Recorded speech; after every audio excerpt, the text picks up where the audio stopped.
పొట్టి శ్రీరాములు గారు చనిపోయే నాటికి ఇంటి ముందు గోడ మీద బొగ్గుతో పొట్టి శ్రీరాములను పొట్టన పెట్టుకున్న రాజాజీని ఉరితీయాలి అని రాశారు. ఆంధ్ర రాష్ట్రం వచ్చే వరకు అది ఎవ్వరూ చెరపలేదు. అప్పట్లో మనం మద్రాసు ఉమ్మడి రాష్ట్రంలోనే ఉంటున్నాం.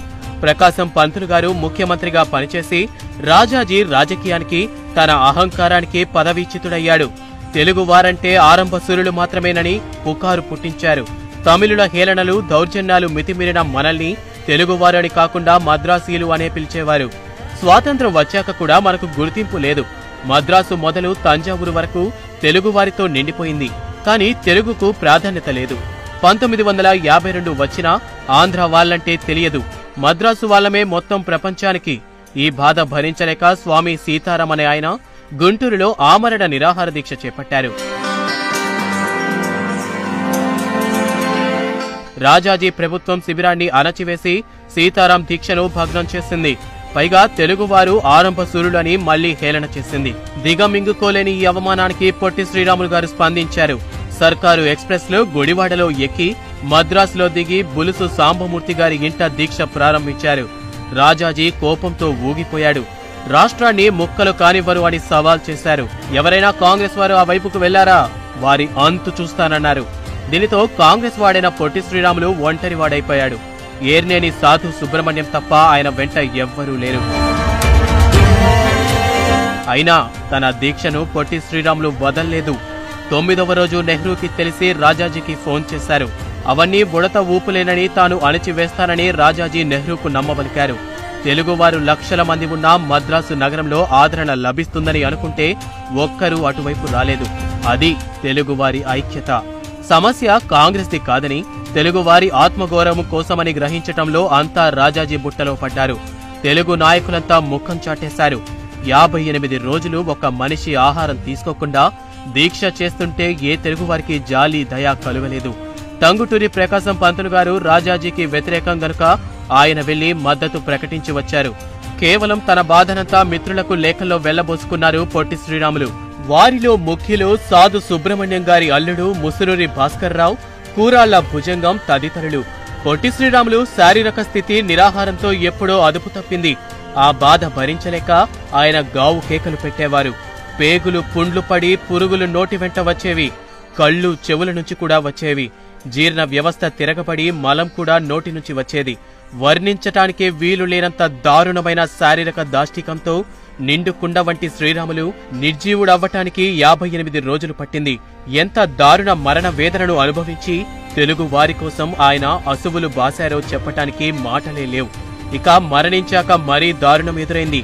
తెలుగువారి హీన, దీన, హైన్య చాతకానితనం ఎటువంటిదంటే ఆయన శవాన్ని ముట్టుకోవడానికి కూడా 4 తెలుగు వాళ్ళు రాలేదు.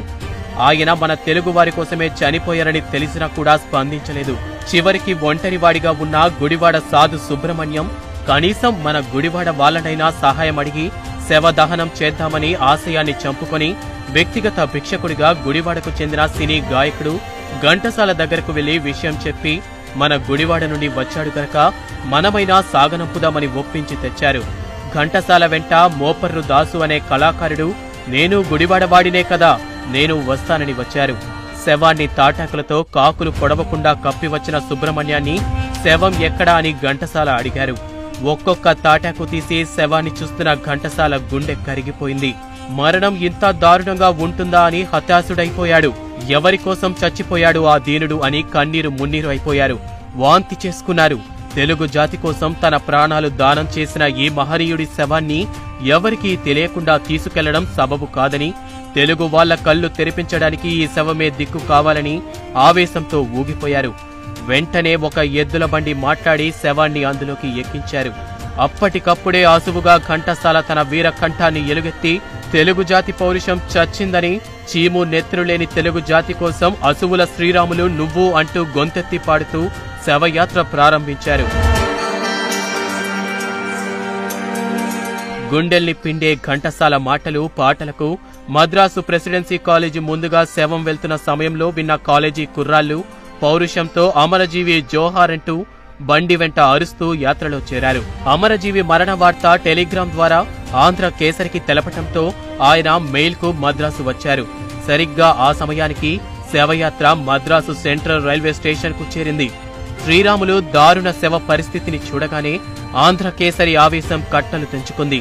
బూతు పురాణంతో తెలుగు జాతి చేతకాని తరాన్ని ఆయన చీల్చి చెండాడుతూ పనికిరాని తెలుగు జాతి నా కొడక రా అంటూ పెట్టిన పెడబొబ్బలకి ఎలా కదిలారో లక్షలాది మంది తెలుగువారు. క్షణాల్లో మద్రాసు నగరం మంటల్లో తగలబడింది. షాపులు లూటీ అయ్యాయి. ఆంధ్రదేశమంతా అట్టుడికిపోయింది. 8 మంది పోలీసు కాల్పుల్లో చనిపోయారు. నెహ్రూ రాజాజీని చివాట్లు పెట్టి ప్రజలను శాంతపడమని, శ్రీరాములు మరణం వృధా పోదని, ఆంధ్రులకి ప్రత్యేక రాష్ట్రం ఇస్తామని పార్లమెంటులో ప్రకటించడంతో తెలుగు జాతి ఊరడిల్లింది. సాధు సుబ్రహ్మణ్యం గారే శవానికి దహన క్రియలు కర్మకాండ జరిపారు.